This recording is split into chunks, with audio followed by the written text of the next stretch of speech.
thank you, Silanatha. I'd have taken more care in trimming the beard and the hair if I knew I was going to be recorded for posterity. But there we go. Okay, so coping with crisis, that's the theme, I think, for this morning. And oddly enough, when the team briefly tuned in before we started, we just said a few words about what our talks were going to be about, and it appears that Silanatha and I have hit on a fairly similar thing. So we'll just run with that now. So I'd like to open with, just something that may make you stop and think. And actually, I'd like to put forward the idea that there is no crisis. We're not in a crisis. And I'll expand on that a bit, obviously. I just looked up a dictionary definition of the word crisis, and it's broadly defined as a moment of extreme danger requiring a decision to be made. And when I think of the situation we're in now, in those terms, yes, it's easy to see that there were moments of crisis, moments of danger when decisions needed to be made, responses needed to be made. But it doesn't really apply when you think of it over the longer term, that we're not permanently existing in a situation of crisis. And what we're really experiencing, if one wants to call it a Buddhist viewpoint on it, well, I mean, we are experiencing it, whether you call it a Buddhist viewpoint or not, is that we're going through a period of change. Now, when we use this language of crisis, it's usually associated with extreme anxiety, and it's associated with a desire to somehow return to a situation of stability and normality that existed before the change occurred. And I think it's also a response to a sense of lack of control, that when we feel we're in crisis, it's because we realize that we're not in control. Now, things are happening that we can do very little about. And that gives us rise to this feeling that, it's a crisis, and someone needs to do something to resolve this crisis. And I think if we can just move away from approaching it with that mindset, if we could just move away from using that kind of language, it goes a long way to helping us to deal with it. It certainly has helped me over the last 4 or 5 weeks to deal with the situation. So, for example, I was away on retreat at Padmaloka in the week leading up to when the lockdown was announced. I was still at Padmaloka on that Monday. And I came back on the Tuesday and everything was frantically in the process of change. Well, frantically is probably no, that's a bit of a disservice. Everything was changing. It was changing with a great degree of control, or at least Silanatha made a very good impression of being in control of the changes he was implementing for us. But there was that sense on my journey home of, oh my goodness, what am I going to do? The centre's in crisis. I've got to do something. And for many of us, I guess I had a similar response in a situation like that, which is just that your mind goes blank and you don't know what to do. It's kind of, the ostrich sticking its head in the sand syndrome. Fortunately, I got beyond that quite quickly. I saw fairly early on that we were taking control of those areas where we could take control, and we weren't worrying too much about the areas where we couldn't take control. And I think there's an example of a recognition of really what is just basic Buddhist teaching, that our experience of the world is in effect an experience of change. It's an experience of impermanence. And what's happened over the last few months is just that experience of impermanence has become focused on one particular aspect of it. It's been focused on the fact that in nature there are things that can do us great harm. there are viruses and such like over which we have very little control, particularly when they're completely new to us. And we are experiencing the effects of the changes that arise from that. I'm aware that looking at it in this way can quite easily slip into a sense of fatalism, a sense of just giving up and oh well, there's nothing to be done. So let's just wait for the end. Let's put a brown paper bag over our head and sit in a darkened room and wait for the worst to happen. And that's not the impression I'd like, I want to leave you with at all. But I think that the way forward really is around this recognition of the three lakshanas, the teachings of the Buddha about the true nature of conditioned existence. We live in a world that is constantly changing, and we have relatively little control over that change. Most of the time we surround ourselves with things that we can control. We boost our sense of security by simply limiting our experience to things that we have some sort of control over. So our homes, our jobs, our friends, we surround ourselves with things that support this sense that to some degree we are in charge of our lives. And it just becomes a crisis, as we like to call it, when the realization that no, we're not in control breaks through, when we actually see reality as it really, for itself, for what it really is. I mean, just a moment's reflection, we can think a large number of people are dying from coronavirus related things. But then a large number of people die in the world every day. They were dying before coronavirus. People would die after coronavirus. Right now, we're focused on this particular episode for various reasons.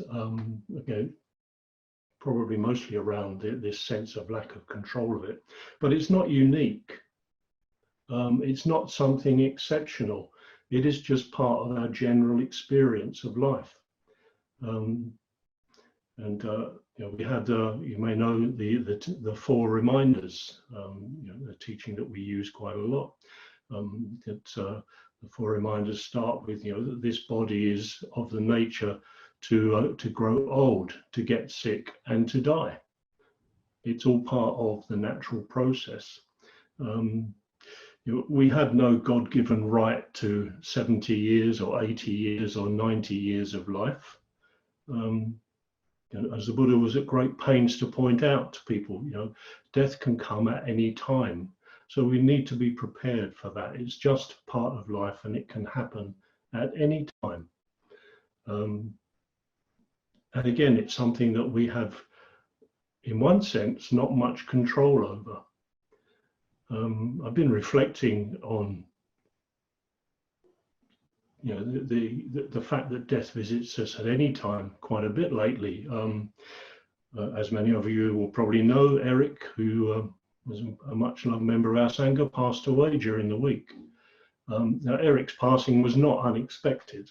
He was in his mid-80s. He'd been unwell for quite a number of years, and we knew that he'd been deteriorating in his health over the last few weeks. And so that came quite naturally, as it seemed, and it wasn't a shock. And whilst it was upsetting and there's sadness around it, there was no sense of why or this shouldn't have happened.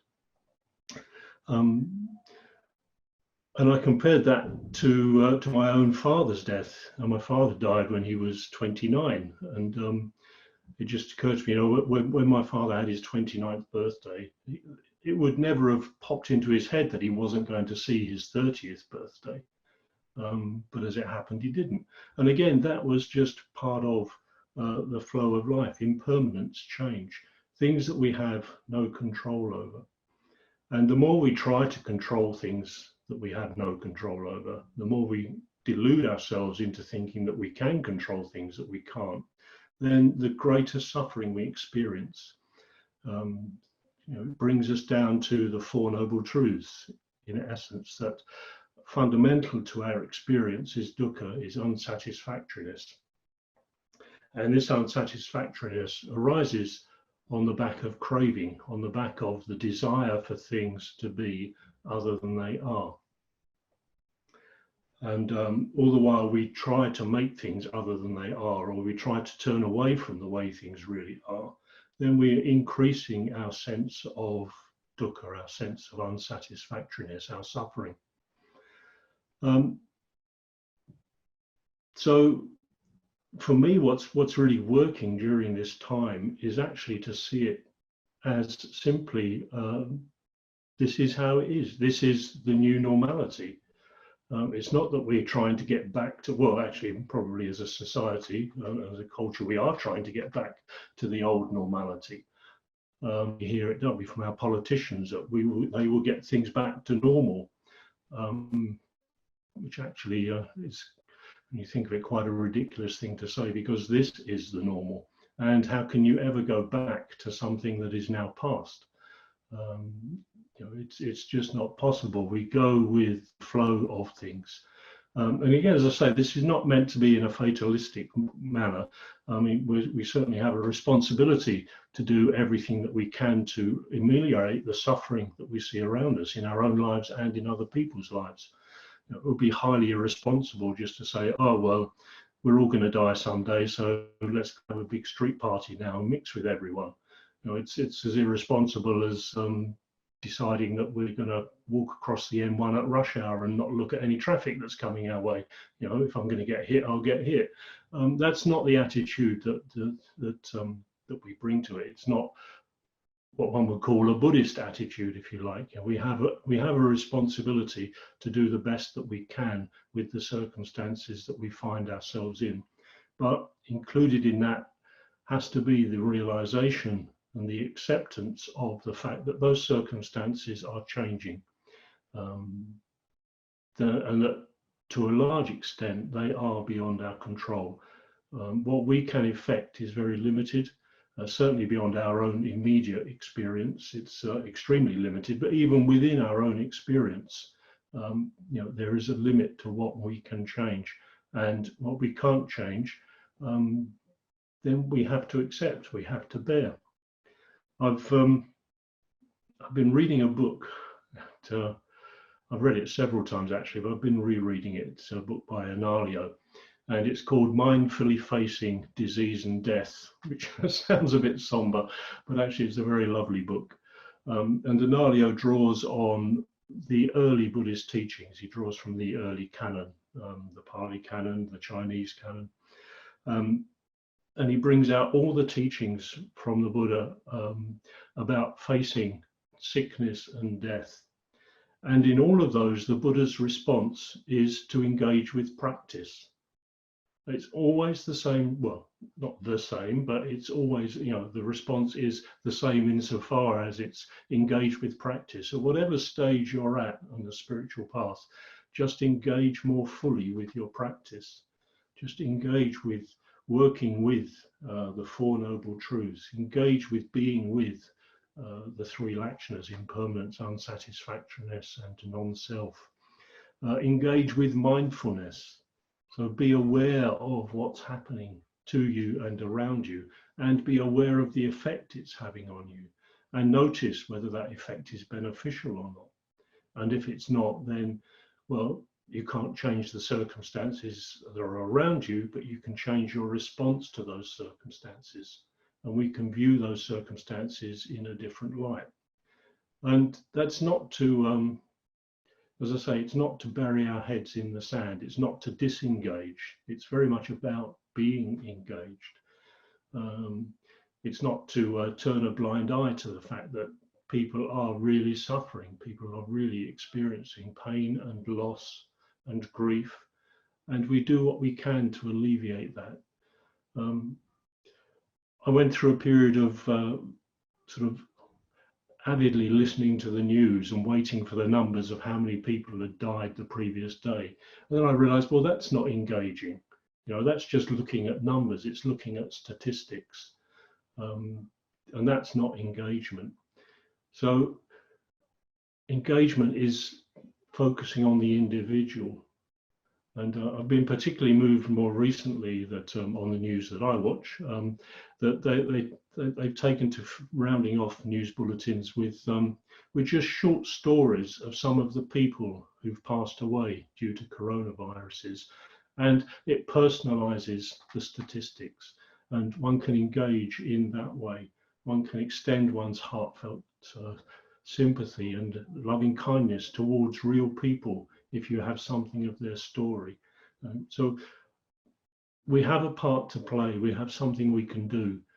We don't need to bury our heads in the sand, and we don't need to run around like headless chickens either. It's engaging with an understanding of the basic Buddhist teachings, and I don't think we need much more than that. You know, we already have in a basic understanding of what the Buddha taught us, and that's to my mind, if we fully engage with that, that's enough to help us adjust to the changed normality that we're now living in. And I'm going to stop there because I'm out of time. Thank you.